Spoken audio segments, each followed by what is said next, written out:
Music artist Russ had a few things to say about why he declined $50 million to sell ownership in his music catalog that I found pretty interesting. On my channel, I have talked a lot about artists selling their music catalogs to investment firms and why this trend is growing with so many artists getting such high valuations. We have seen artists like Future sell his catalog for $75 million and even seen investment firms buying Bruce Springsteen's catalog for $550 million. These investment firms are getting a lot more aggressive with these offers, and it makes sense why Russ would be offered $50 million for his catalog. He owns the majority of his music, he has an extremely strong fan base, and he is still rapidly growing year after year. I've made a video on Russ's earnings as an independent artist because he is very open on that he makes about $500,000 per month from his music. In a series of tweets, Russ had a few things to share about this $50 million deal. In his first tweet to sum things up, he clarifies that pretty much all artists don't own 100% of their music because there are writers, producers, labels, etc.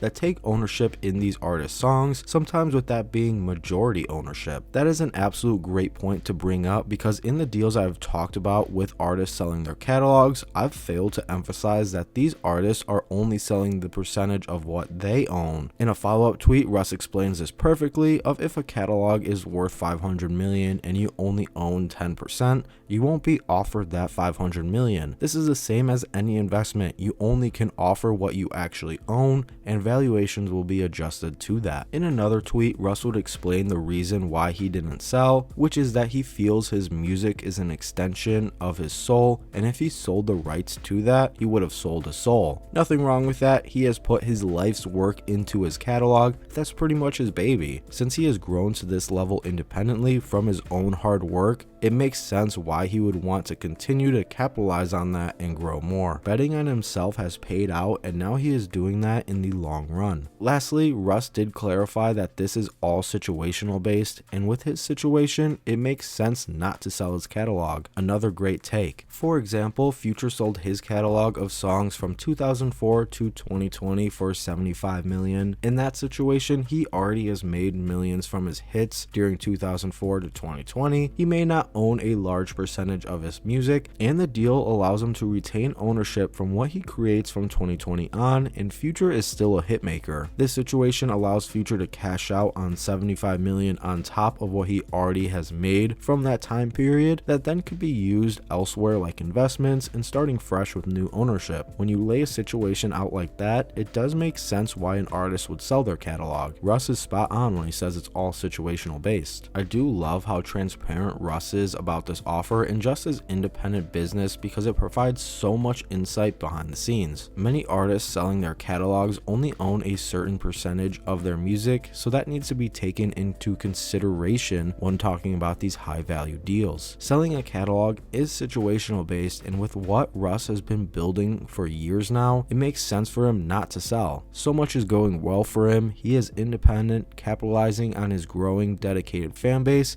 that can pay out for him in the long run. With these investment firms becoming aggressive about buying artist catalogs, it's good to see Russ betting on himself. Catalog investing is only growing more and more, and we will be seeing a lot more artists selling over the next couple of years. Russ turned down $50 million to sell his music catalog. What are your thoughts on this? Let's talk about it in the comments below. Thanks for watching. Have a great day.